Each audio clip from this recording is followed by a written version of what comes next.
తెలంగాణ ఎబ్సెట్ 2026 సంబంధించిన phase 2 seat allotments అయితే release అయిపోయినాయి. సో, మనం ఈ వీడియో లోపల డీటెయిల్డ్‌గా ఫేజ్ 2 సీట్ అలాట్‌మెంట్స్ తర్వాత నెక్స్ట్ ప్రాసెస్ గురించి మాట్లాడుకుంటాం. సో, ఇంపార్టెంట్ డేట్స్ గురించి చెప్తా, ఫిజికల్ రిపోర్టింగ్ గురించి చెప్తా, ఫిజికల్ రిపోర్టింగ్ డాక్యుమెంట్స్ గురించి చెప్తా అండ్ దాంతో పాటుగా మీరు మెయిన్‌గా అవాయిడ్ చేయాల్సిన మిస్టేక్స్ ఏంటి అని చెప్తా అండ్ దాంతో పాటుగా ఫైనల్ ఫేజ్‌కి ఎవరు ఎలిజిబుల్ అయితారు అని చెప్పి కూడా డీటెయిల్‌గానైతే ఎక్స్‌ప్లెయిన్ చేస్తా. కాబట్టి ఇప్పుడేం స్కిప్ చేయకుండా చూడుర్రి. అండ్ మీరు ఒకవేళ మన ఛానల్ కొత్తగా వస్తే పక్కాగా సబ్స్క్రైబ్ చేసుకొని మీ ఫ్రెండ్స్ అందరికీ ఈ వీడియోని షేర్ చేయండి. So, every subscribe matters. So, మీ సబ్స్క్రైబ్ అనేది చాలా సపోర్ట్ ఇస్తది. ఇట్లాంటి మంచి ఇన్ఫర్మేషన్ ఫర్దర్‌గా చేస్తూనే ఉంటా అన్నట్టు. ఓకేనా? సో, మనకు సీట్ అలాట్‌మెంట్స్ అనేది రిలీజ్ కావడం అయితే జరిగింది. సో, సీట్ అలాట్‌మెంట్ అన్న ప్రతి ఒక్కరు కూడా నెక్స్ట్ చేయాల్సింది online fee payment and online self reporting. ఓకేనా? సో, మనకు యాస్ పర్ షెడ్యూల్ చూసుకున్నట్టయితే 22 జులై 2026 రోజు తెలంగాణ ఎబ్సెట్‌కి సంబంధించిన ఫేజ్ 2 సీట్ అలాట్‌మెంట్స్ అయితే రిలీజ్ కావడం అయితే జరిగింది. సో, సీట్ అలాట్‌మెంట్ తర్వాత మనకు నెక్స్ట్ ప్రాసెస్ ఏంది కదా అంటే సీట్ వచ్చిన ప్రతి ఒక్కరు కూడా ఫేజ్ 2లో మీకు సీట్ వచ్చిందనుకో ప్రతి ఒక్కరు కూడా మీరైతే ఆన్‌లైన్ లోపల ట్యూషన్ ఫీ అనేది పే చేసి ఆన్‌లైన్ లోపల సెల్ఫ్ రిపోర్టింగ్ అనేది కంప్లీట్ చేసుకోవాల్సి ఉంటది. ఓకేనా? సో, మనకి 22, 23, 24 మనకిప్పుడున్న టైం చూసుకుంటే 23 అండ్ 24 అయితే టైం అయితే ఉంది. ఆన్‌లైన్ లోపల ఫీ పేమెంట్ చేసి సెల్ఫ్ రిపోర్టింగ్ చేయడానికి 2 డేస్ ఆఫ్ టైం అయితే ఉంది బ్రో. ఓకేనా? సో, మనకి 24 జులై దాకా టైం అయితే ఉంది. ఆన్‌లైన్ లోపల ఫీ పేమెంట్ చేసి సెల్ఫ్ రిపోర్టింగ్ చేయడానికి. ఓకేనా? సో, మరి ఆన్‌లైన్ లోపల fee payment and self reporting ఎవరు జేయాలి అనంటే, ఫేజ్ 2లో సీట్ వచ్చిన ప్రతి ఒక్కరు గూడా ఆన్‌లైన్ లోపల ఫీ పేమెంట్ జేసి, ఆన్‌లైన్ లోపల సెల్ఫ్ రిపోర్టింగ్ అయితే చేయాల్సుంటదన్నట్టు. ఓకేనా? సో, ఎంత ఫీ ఉంటే అంత ఫీ మీరు ఆన్‌లైన్ లోపల పే జేసినప్పుడు మాత్రమే మీ సీట్ అనేది కన్ఫర్మ్ అయితదన్నట్టు ఫేజ్ 2కి సంబంధించి. సో, నాకు ఆల్రెడీ ఫేజ్ 1 లోపల సీట్ అలాట్‌మెంట్ అయ్యింది బ్రో. మళ్ళీ నాకు ఫేజ్ 2 లోపల సీట్ అలాట్‌మెంట్ అయింది అంటే, సో, మీరు గూడా ఆన్‌లైన్ లోపల సెల్ఫ్ రిపోర్టింగ్ చేయాల్సుంటది. ఆల్రెడీ మీరు ఏదైతే ఫేజ్ 1 లోపల ఫీ కట్టిర్రో, ఈ ఫేజ్ 1 ఫీ కంటే ఫేజ్ 2 ఫీ ఎక్కువుంటే, అడిషనల్ ఫీ ఏదైతే ఉందో మనం అడిషనల్ ఫీ మాత్రమే ఫేజ్ 2 లోపల కడతాం. సో, మీరు ఎంత ఫీ అయితే ఫేజ్ 1లో కట్టిర్రో అంత ఫీ ఫేజ్ 2 కాలేజ్‌కి ట్రాన్స్‌ఫర్ అయితది. When you got seat in phase 2. ఒకవేళ మీకు ఫేజ్ 2లో సీట్ వస్తే ఫేజ్ 1లో మీరు ఎంత ఫీ కడితే అంత ఫీ ఫేజ్ 2కి ట్రాన్స్‌ఫర్ అయితది. ఒకవేళ ఫేజ్ 2 ఫీ అనేది ఫేజ్ 1 ఫీ కంటే ఎక్కువ ఉన్నదనుకో అట్లాంటి సిట్యుయేషన్ లోపల అడిషనల్ ఫీ ఎంతైతే ఉంటదో అడిషనల్ ఫీ మనం కట్టినప్పుడు మాత్రమే ఆన్‌లైన్ ఫీ పేమెంట్ కంప్లీట్ అయిపోయి ఆన్‌లైన్ సెల్ఫ్ రిపోర్టింగ్ చేసుకోవడానికి వెబ్‌సైట్ లోపల మనం చేసుకోవడానికి ఛాన్స్ అయితే ఉంటదన్నట్టు. ఓకేనా? ఫర్ సపోజ్ ఫేజ్ 1 లోపల వచ్చిన కాలేజ్ కంటే ఫేజ్ 2 కాలేజ్ లోపల ఫీ అనేది తక్కువుందనుకో అట్లాంటి సిట్యుయేషన్ లోపల మనకేమైతది అంటే ఫేజ్ 1 లోపల వచ్చిన కాలేజ్‌లో మనం ఆల్రెడీ కట్టినాం కదా ఫీ. ఆ ఫీ అనేది ఫేజ్ 2కి ట్రాన్స్‌ఫర్ అయితది. ఓకేనా? సో, ఏదైతే తక్కువ అమౌంట్ ఉంటదో ఓకేనా? సో, మనకు ఇప్పుడు ఏదైతే ఫేజ్ 1 లోపల సపోజ్ రూ. 100 ఫీ ఉందనుకో ఎగ్జాంపుల్ చెప్తున్నా. ఫేజ్ 2 లోపల రూ. 50 ఫీ ఉందనుకో. సో, ఇప్పుడు ఏమైతది కదా అంటే రూ. 50 అనేది ఇక్కడ ట్రాన్స్‌ఫర్ అయితది. అండ్ ఏదైతే ఇంకా రూ. 50 ఉంటదో ఆ ఇంకా రూ. 50 అనేది మన అకౌంట్ లోపల రీఫండ్ అయితదన్నట్టు. ఓకేనా? సో, క్రెడిట్ అయిపోతే ఆటోమేటిక్‌గా. అండ్ ఫేజ్ 2 విషయానికొస్తే ఒకవేళ ఎక్కువ ఫీ ఉంటే సో, ఫేజ్ 1 లోపల రూ. 100 ఫీ ఉంది. ఫేజ్ 2 లోపల రూ. 150 ఫీ ఉందనుకో అట్లాంటి సిట్యుయేషన్ లోపల ఏమైతది కదా అంటే మనము ఏదైతే ఫేజ్ 1 లోపల కట్టిన రూ. 100 ఉంటదో ఫేజ్ 2కి ట్రాన్స్‌ఫర్ అయితది. మిగతా అడిషనల్ రూ. 50 ఏదైతే ఉంటదో మనం అడిషనల్‌గా కట్టినప్పుడు మాత్రమే సెల్ఫ్ రిపోర్టింగ్ చేయడానికి ఛాన్స్ అయితే ఉంటదన్నట్టు. సో, ఫేజ్ 1 వచ్చిన కాలేజ్ కంటే ఫేజ్ 2 కాలేజ్ లోపల ఫీ ఎక్కువుంటే మనం కట్టాలి. తక్కువుంటే రీఫండ్ అయితది. సో, సింపుల్‌గా. అండ్ ఒకవేళ మీకు ఫేజ్ 1 లోపల సీటొచ్చి ఓకేనా? సో, ఫేజ్ 2 లోపల సీటొచ్చింది అంటే ఏమైతదంటే ఫేజ్ 1 కాలేజ్ అనేది క్యాన్సల్ అయిపోతది. ఓకేనా? సో, ఫేజ్ 1లో కట్టిన ఫీ అనేది ట్రాన్స్‌ఫర్ అయిపోతాదన్నట్టు. సో, నాకిప్పుడు ఫేజ్ 1లో వచ్చిన కాలేజే కావాలి. నాకు ఫేజ్ 2 కాలేజ్ నచ్చలేదు అంటే వి కాంట్ డూ ఎనీథింగ్. ఓకేనా? సో, ఇప్పుడు నువ్వు ఫేజ్ 2 వచ్చిన కాలేజ్ లోపల పార్టిసిపేట్ చేయకపోతే అంటే లైక్ ఫేజ్ 2 వచ్చిన కాలేజ్ లోపల ఆన్‌లైన్ ఫీ పేమెంట్ చేయకపోయినా, ఆన్‌లైన్ సెల్ఫ్ రిపోర్టింగ్ చేయకపోయినా you are not eligible for participating in further phases. ఓకేనా? సో, అది మీరు గుర్తుపెట్టుకోర్రి. సో, మీరు ఒకవేళ ఫేజ్ 2 లోపల సీట్‌ని క్యాన్సల్ చేసుకుందాం అనుకున్నా క్యాన్సల్ చేసుకోవచ్చు. లేదంటే ఫేజ్ 1 సీట్‌ని క్యాన్సల్ చేసుకుందాం అనుకున్నా క్యాన్సల్ చేసుకోవచ్చు. క్యాన్సల్ చేసుకున్న తర్వాత మనకు మన మనీ అనేది రిఫండ్ కూడా కావడం అయితే జరుగుతదన్నట్టు. ఓకేనా? సో, ఇక్కడ మనం చూసుకుంటే మనకు ఫేజ్ 2 లోపల సీట్ అలాట్‌మెంట్ అయినోళ్ళకు 24థ్ జూలై దాకా టైమ్ ఇచ్చిర్రు. ఆన్‌లైన్ లోపల ఫీ పేమెంట్ చేయడానికి అండ్ సెల్ఫ్ రిపోర్టింగ్ చేయడానికి. If you got seat in phase 2 so, మీరైతే online fee payment, online self రిపోర్టింగ్‌ని as early as possible complete చేసుకోర్రి. ఏమైనా సర్వర్ ఇష్యూస్ వస్తే తర్వాత ఇబ్బంది పడతారు. ఓకేనా? సో, ఇది. అండ్ ఆఫ్టర్ దట్ మనం చూసుకుంటే మనకు ఫీ పేమెంట్ అయిపోయిన తర్వాత ప్రతి ఒక్కరు గూడా వాళ్ళకి ఏదైతే కాలేజ్ లోపల సీట్ అలాట్‌మెంట్ అయితదో ఆ కాలేజ్‌కి 25th-28th జులై మధ్యలో పోయి రిపోర్టింగ్ చేయాల్సి ఉంటదన్నట్టు. Physical reporting. ఓకేనా? సో, 25th జులై నుండి 25th జులై 2026 నుండి 28th జులై 2026 వరకు మనకు టైమ్ అయితే ఉంది ఫిజికల్ రిపోర్టింగ్‌కి. ఓకేనా? సో, ఫిజికల్ రిపోర్టింగ్ ఎవరు జేయాలి మరే అనంటే, సో, ఫేజ్ 1 లోపల సీటొచ్చి జాయిన్ అయినోళ్ళైనా సరే, లేదు ఫేజ్ 2 లోపల సీటొచ్చి జాయిన్ అయినోళ్ళైనా సరే, కాలేజ్‌కెళ్ళి ఫిజికల్ రిపోర్టింగ్ అయితే చేయాల్సుంటదన్నట్టు. ఏ కాలేజ్‌లో సీటొస్తే ఆ కాలేజ్ లోపల. ఓకేనా? సింపుల్‌గా చెప్పాలంటే, మీకు ఒకవేళ ఫేజ్ 2లో సీటొచ్చిందనుకో, ఫేజ్ 2 కాలేజ్ లోపల పోయి ఫిజికల్ రిపోర్టింగ్ జేయాలె.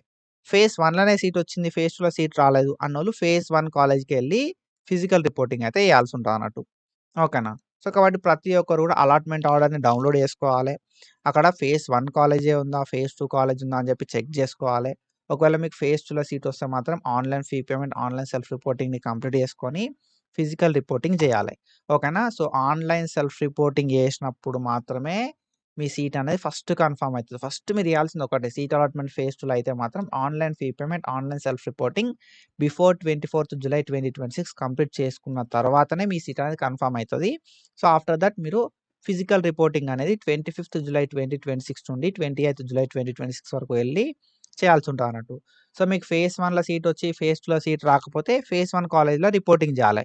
ఫేజ్ 1లో సీట్ వచ్చి ఫేజ్ 2లో సీట్ వస్తే ఫేజ్ 2 కాలేజ్ లోపల మనం ఫిజికల్ రిపోర్టింగ్ చేయాలి. ఎందుకంటే ఫేజ్ 2లో సీట్ వచ్చిన వెంటనే ఫేజ్ 1 సీట్ అనేది క్యాన్సెల్ అయిపోతది కాబట్టి. ఓకేనా? సో, మీరు ఫిజికల్ రిపోర్టింగ్ చేసేటప్పుడు ఏమేమి డాక్యుమెంట్స్ పట్టుకపోవాలి మరి అనంటే, తెలంగాణ ఎబ్సెట్‌కి సంబంధించిన ర్యాంక్ కార్డ్ పట్టుకపోవాల్సుంటది.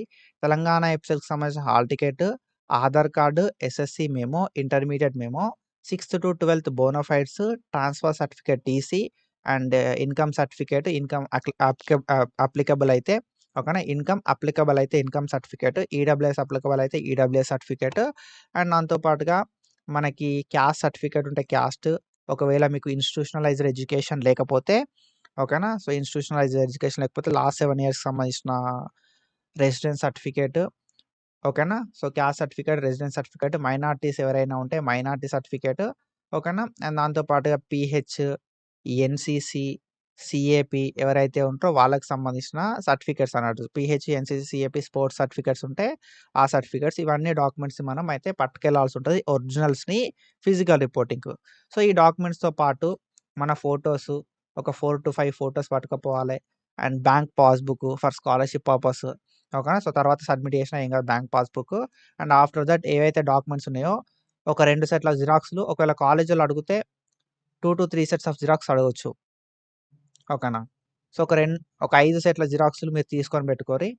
ఒకవేళ వాళ్ళు అడిగితే మాత్రం డెఫినిట్‌గా ఒక 2 సెట్ల జిరాక్స్‌లు అడిగితే ఇచ్చేసేయరి. అండ్ దాంతో పాటుగా ఒరిజినల్స్ కూడా అడుగుతారు ఇచ్చేసేయరి. ఓకేనా? So, originals తీసుకుంట్రు. అండ్ దాంతో పాటుగా 1 or 2 sets of xerox copies తీసుకుంట్రు. అండ్ మీ దగ్గర కూడా జిరాక్స్ కాపీస్ ఉండాలి కాబట్టి ఒక 5 సెట్స్ తీసుకుంటే కాలేజోళ్ళు మీ దగ్గరికెళ్ళి ఒక 2 సెట్‌లు తీసుకున్నా కూడా ఒక 3 సెట్‌లు అయితే ఉంటాయి. సో, ఈ 3 సెట్స్ అనేది మనం ఫర్దర్‌గా ఏమైనా అప్లికేషన్ చేసుకున్నా, లేకపోతే మనకు కావాలి అనుకున్నప్పుడు మనం చెక్ చేసుకుందాం అనుకున్నా కూడా మనకి 3 సెట్స్ అనేది హెల్ప్ అయితాయి అన్నట్టు. ఓకేనా? సో, ఒకసారి మీరు జాయిన్ అయిన తర్వాత 4 సంవత్సరాల దాకా మన డాక్యుమెంట్స్ అనేది మనకియ్యరు. ఓకేనా? So, most of the college అంతా డాక్యుమెంట్స్ వాళ్ళ దగ్గరనే పెట్టుకుంటారు కాబట్టి, ఒక 5 సెట్స్ ఆఫ్ జిరాక్స్ తీసుకోరి. అండ్ 3 సెట్స్ అనేది మీ దగ్గర పెట్టుకోరి. ఒకవేళ కాలేజోళ్ళు అడిగితే వాళ్ళకు 1 ఆర్ 2 సెట్స్ సబ్మిట్ జేయరి. దాంతో పాటు ఒరిజినల్స్ కూడా ఇచ్చేసేయరి. ఓకేనా? సో, అలాట్‌మెంట్ ఆర్డర్ కావాల్సుంటది. జాయినింగ్ రిపోర్ట్ అనేది సబ్మిట్ చేయాల్సుంటది. Allotment order, joining report, fee payment transaction report and దాంతో పాటుగా యాంటీ డ్రగ్ అఫిడవిట్. ఓకేనా? సో, యాంటీ డ్రగ్ అఫిడవిట్ అయితే అడుగుతారన్నట్టు. సో, ఇవన్నీ గూడా మనకు వెబ్‌సైట్ లోపల ఉన్నాయి. మీరు డైరెక్ట్ వెబ్‌సైట్ లోపల లాగిన్ అయ్యి మీ అలాట్‌మెంట్ ఆర్డర్‌ని డౌన్‌లోడ్ చేసుకోవచ్చు. ఫీ పేమెంట్ ట్రాన్సాక్షన్ రిపోర్ట్‌ని డౌన్‌లోడ్ చేసుకోవచ్చు. యాంటీ డ్రగ్ అఫిడవిట్‌ని డౌన్‌లోడ్ చేసుకోవచ్చు. జాయినింగ్ రిపోర్ట్‌ని డౌన్‌లోడ్ చేసుకోవచ్చు. ఇవన్నిటిని డౌన్‌లోడ్ చేసుకొని సబ్మిట్ చేసేసేయాలి. ఓకేనా? So, before submitting all your documents so, doc scanner అనే యాప్ ఉంటది మనకి. ఆ డాక్ స్కానర్ యాప్ లోపల ఫోటోస్ అనేది తీసుకోర్రి. ఫోటోస్ అనేది తీసుకొని గూగుల్ డ్రైవ్ లోపల సేవ్ చేసుకొని పెట్టుకోర్రి. ఓకేనా? సో, లేదు అంటే నార్మల్ ఫోటోస్ అయినా తీసుకొని పెట్టుకోరి. ఎందుకంటే వేరే ఏదైనా అప్లికేషన్ చేసుకునేటప్పుడు మనకు హెల్ప్ అయితదన్నట్టు. సో, 10థ్ బేసిస్‌లోనో లేకపోతే ఇంటర్ బేస్డ్ మీదనో మనకేమైనా జాబ్ నోటిఫికేషన్ వచ్చిందనుకో, సో, అప్పుడు మనం ఏందంటే ఆన్‌లైన్ అప్లికేషన్ చేసుకునేటప్పుడు ఒరిజినల్ డాక్యుమెంట్స్ అప్‌లోడ్ చేయాల్సుంటది. ఓకేనా? సో, స్కాలర్‌షిప్ అప్పుడు గూడా మనకు డాక్యుమెంట్స్ అప్‌లోడ్ చేయాల్సుంటదన్నట్టు స్టడీ సర్టిఫికేట్స్. ఓకేనా? అట్లాంటి సిట్యుయేషన్‌లో మనకు హెల్ప్ అయితది కాబట్టి, ఈ డాక్యుమెంట్స్ అన్నిటిని మీరు ఫోటోస్ తీసుకొని పెట్టుకోరి బిఫోర్ సబ్మిటింగ్ ఇన్ కాలేజ్. ఓకేనా? సో, ఐ హోప్ మీకు క్లియర్‌గా అర్థమైందని చెప్పనుకుంటున్నా. So, if it is clear పక్కా సబ్స్క్రైబ్ చేసుకోరి. మీ ఫ్రెండ్స్‌కి కూడా షేర్ చేయరి. డెఫినిట్‌గా మంచిగా మనం ఫర్దర్‌గా వీడియోస్ అయితే చేసుకుందాం. ఓకేనా? చాలా మంది చూస్తున్నారు వీడియోస్ కానీ ఎవరు కూడా సబ్స్క్రైబ్ చేసుకుంటలేరు. సో, మీ సబ్స్క్రైబ్ అనేది చాలా చాలా చాలా important. Hope you subscribe and share with your friends.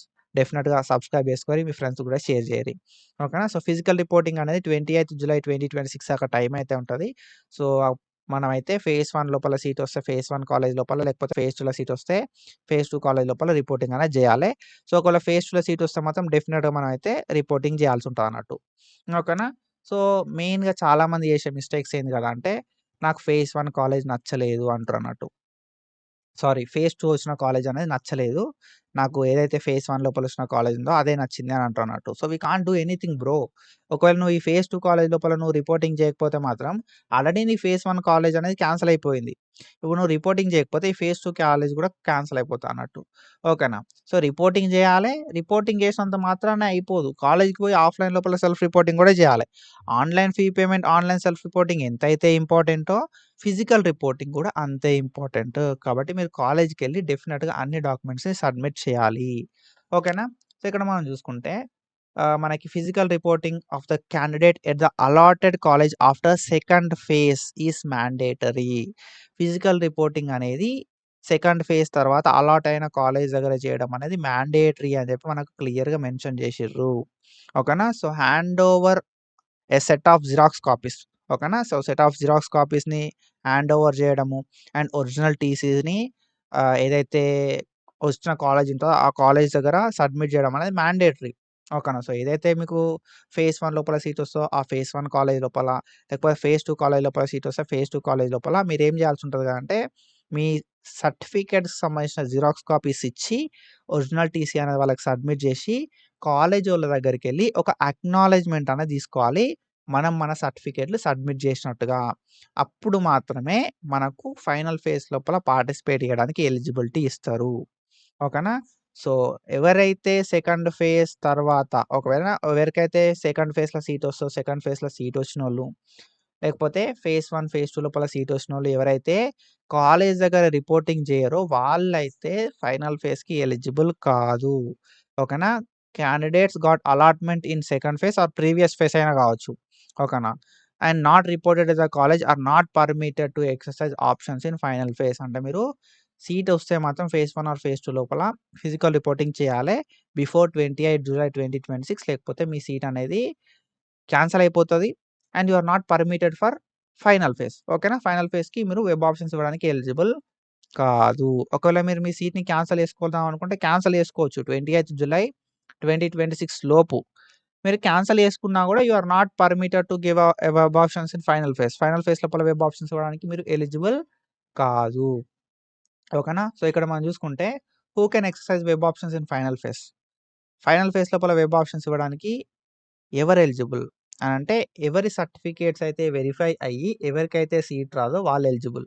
అంటే ఫేజ్ 1 లోపల సీట్ రాకపోయినా, ఫేజ్ 2 లోపల సీట్ రాకపోయినా మీరు ఫైనల్ ఫేజ్ లోపల వెబ్ ఆప్షన్స్ ఇవ్వచ్చు. ఓకేనా? సో, ఎవరైతే సర్టిఫికేట్ వెరిఫికేషన్ తర్వాత వెబ్ ఆప్షన్స్ ఇవ్వరో వాళ్ళు కూడా వెబ్ ఆప్షన్స్ ఇవ్వచ్చు.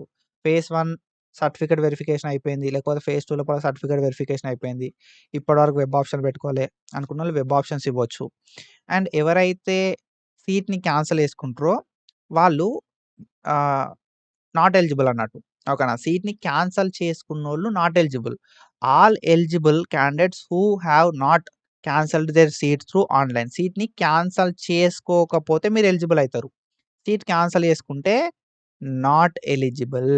ఓకేనా? Not eligible. ఎప్పుడు నాట్ ఎలిజిబుల్ అయితారు మీరు అనంటే, మీ సీట్‌ని క్యాన్సల్ చేసుకుంటే మీరు నాట్ ఎలిజిబుల్ అయితారు. అండ్ మీరు జాయిన్ కాకపోతే నాట్ ఎలిజిబుల్ అయితారన్నట్టు. ఓకేనా? సో, ఎవరెవరు ఎలిజిబుల్ అయితారు ఫైనల్ ఫేజ్‌కి అనంటే, సర్టిఫికేట్స్ వెరిఫికేషన్ అయిపోయింది. సీట్ రాలేదు అన్నోళ్ళు. ఓకే. సర్టిఫికేట్ వెరిఫికేషన్ అయిపోయింది. వెబ్ ఆప్షన్ ఇచ్చినాం. సీట్ రాలేదు అన్నోళ్ళు. సర్టిఫికేట్ వెరిఫికేషన్ అయిపోయింది. వెబ్ ఆప్షన్‌లు ఇయ్యలేదు అన్నోళ్ళు ఫైనల్ ఫేజ్‌లో వెబ్ ఆప్షన్స్ ఇవ్వచ్చు. సీట్‌ని క్యాన్సల్ చేసుకోనోళ్ళు ఎలిజిబుల్ అయితారన్నట్టు. సీట్‌ని క్యాన్సల్ చేసుకున్నోళ్ళు ఎలిజిబుల్ కాదు. ఓకేనా? The candidates who have cancelled seats in either first phase or second phase are not eligible to give web option in final phase. First ఫేజ్‌లో సీటొచ్చి మీరు జాయిన్ కాకపోయినా, సెకండ్ ఫేజ్‌లో సీటొచ్చి మీరు అంటే ఫస్ట్ ఫేజ్‌లో సీటొచ్చి సీట్‌ని క్యాన్సల్ చేసుకున్నా, సెకండ్ ఫేజ్‌లో సీటొచ్చి మీరు సీట్‌ని క్యాన్సల్ చేసుకున్నా, ఫైనల్ ఫేజ్‌కి వెబ్ ఆప్షన్స్ ఇవ్వడానికి ఎలిజిబుల్ కాదు. ఓకేనా? సో, ఒకసారి మీకు సీట్ అలాట్ అయింది అనంటే మాత్రం సో, ఒకవేళ మీరు వెబ్ ఆప్షన్స్ ఇచ్చిర్రు. ఓకేనా? సో, మీకు సీట్ అలాట్‌మెంట్ అయింది అంటే ప్రీవియస్ సీట్ అనేది క్యాన్సల్ అయిపోతదన్నట్టు. సో, దాన్ని మీరు గుర్తుపెట్టుకోవాలి. ఫైనల్ ఫేజ్ వెబ్ ఆప్షన్స్ ఇవ్వడానికి. ఓకేనా? సో, మీరు ఫైనల్ ఫేజ్ లోపల ఫ్రెష్ వెబ్ ఆప్షన్స్ ఇవ్వాల్సుంటది. అండ్ దాంతో పాటుగా ఒకవేళ మీకు ప్రీవియస్ వచ్చిన సీట్ నచ్చితే మాత్రం మళ్ళీ మీరు వెబ్ ఆప్షన్స్ ఇవ్వాల్సిన అవసరం లేదు. ఒకవేళ మీకు వెబ్ ఆప్షన్స్ ఇచ్చి ఫైనల్ ఫేజ్ లోపల సీట్ అలాట్‌మెంట్ అయితే మాత్రం ప్రీవియస్ సీట్ క్యాన్సల్ అయితదని చెప్పి మనకొక పాయింట్ అయితే మెన్షన్ చేసిర్రన్నట్టు. ఓకేనా? సో, సింపుల్‌గా చెప్పాలంటే మీకొచ్చిన సీట్‌ని మీరు సెక్యూర్ చేసుకొని ఫైనల్ ఫేజ్ లోపల పార్టిసిపేట్ చేయొచ్చు. ఓకేనా? సో, మీకొచ్చిన సీట్‌ని మీరు క్యాన్సల్ చేసుకుంటే మాత్రం you are not eligible for final phase. So, final ఫేజ్‌లో మరి మాకు సీట్‌లొస్తాయా బ్రో అనంటే చెప్పలేము. ఎందుకంటే ఫేజ్ 1, ఫేజ్ 2లోనే మనం అనుకున్న కాలేజ్‌లో, మనం అనుకున్న బ్రాంచెస్ లోపల రాలేదు. సో, ఫైనల్ ఫేజ్ లోపల ఇంకా చాలా తక్కువ సీట్స్ ఉంటాయి కాబట్టి రాకపోవడానికి ఛాన్సెస్ ఉంటాయి. ఓకేనా? సో, ఏదున్నా గూడా మీకు ఫేజ్ 2 కాలేజ్ అనేది ఫైనల్ అన్నట్టు. ఓకేనా? సో, మీకు ఒకవేళ ఫేజ్ 1లో సీటొచ్చి, ఫేజ్ 2లో సీట్ రాలేదనుకో, సో, ఫేజ్ 1లో సీటొచ్చి, ఫేజ్ 2లో సీట్ రాలేదనుకో, ఫేజ్ 1 సీట్ అనేది మీకు ఫైనల్ సీట్ ఇగ. ఫేజ్ 1లో సీటొచ్చి, మీకు ఫేజ్ 2ల సీటొచ్చిందనుకో, ఈ ఫేజ్ 2 సీట్ అనేది ఫైనల్. కాబట్టి ఇక్కడ మీరు మెయిన్‌గా అర్థం చేసుకోవాల్సిందేందంటే, మీకేదైతే ఫేజ్ 2 అలాట్‌మెంట్స్ తర్వాత సీట్ అలాట్‌మెంట్ ఉందో, మీరు ఏ కాలేజ్ లోపలైతే ఫిజికల్ రిపోర్టింగ్ చేస్తారో, ఆ సీట్ అనేది ఫైనల్. ఓకేనా? సో, ఫేజ్ 1లో సీటొచ్చి, ఫేజ్ 2లో సీట్ రాకపోతే, ఫేజ్ 1 కాలేజ్‌లో మనం ఫిజికల్ రిపోర్టింగ్ చేస్తాం. సో, అది మన ఫైనల్ కాలేజ్. ఓకేనా? సో, ఫేజ్ 1లో సీటొచ్చి, ఫేజ్ 2లో సీటొస్తే, ఫేజ్ 2 కాలేజ్ లోపల మనం ఫిజికల్ రిపోర్టింగ్ చేస్తామన్నట్టు. సో, ఇది మన ఫైనల్ కాలేజ్. సో, ఏదైతే ఫైనల్ ఫేజ్ లోపల మనకు సీటొస్తదా రాదా అనేది తెలవది. సో, మీరు డెఫినిట్‌గా ఏమని ఫిక్స్ కావాలి గదా అంటే, మీకేదైతే కాలేజ్ లోపల సీట్ అలాట్‌మెంట్ అయిందో ఫేజ్ 2 తర్వాత ఏదైతే కాలేజ్ లోపల మీకు సీట్ అలాట్‌మెంట్ అయిందో, ఏ బ్రాంచ్ లోపలైతే మీకు సీట్ అలాట్‌మెంట్ అయిందో, అదే ఫైనల్ అని చెప్పి ఫిక్స్ గారి. ఎందుకంటే ఫైనల్ ఫేజ్ లోపల మనకు అనుకున్న బ్రాంచ్ లోపల, అనుకున్న కాలేజ్ లోపల సీట్ అనేది రాకపోవచ్చు. ఓకేనా? సో, ఐ హోప్ మీకు క్లియర్‌గా అర్థమైందని చెప్పి అనుకుంటున్నా. So, as early as possible మీ ఫిజికల్ రిపోర్టింగ్‌ని and online fee payment, online self రిపోర్టింగ్‌ని కంప్లీట్ చేసుకోరి. ఒకవేళ మీరు ఆన్‌లైన్ ఫీ పేమెంట్ చేయకపోయినా, ఆన్‌లైన్ సెల్ఫ్ రిపోర్టింగ్ చేయకపోయినా మీ సీట్ క్యాన్సల్ అయిపోతది. ఒకవేళ online fee payment, online self reporting చేసి ఆఫ్‌లైన్ సెల్ఫ్ రిపోర్టింగ్ చేయకపోయినా కూడా మీ సీట్ అయితే క్యాన్సల్ అయిపోతదన్నట్టు. ఓకేనా? So, online fee payment, online self reporting ఎంతైతే ఇంపార్టెంటో, ఆఫ్‌లైన్ ఫిజికల్ రిపోర్టింగ్ కూడా అంతే ఇంపార్టెంట్. సో, ఇట్లాంటి ఇన్ఫర్మేషన్ అప్డేట్స్ కోసం మన ఛానెల్‌ని ఫాలో అయితా ఉండుర్రి. Thank you so much for your support. Signing of.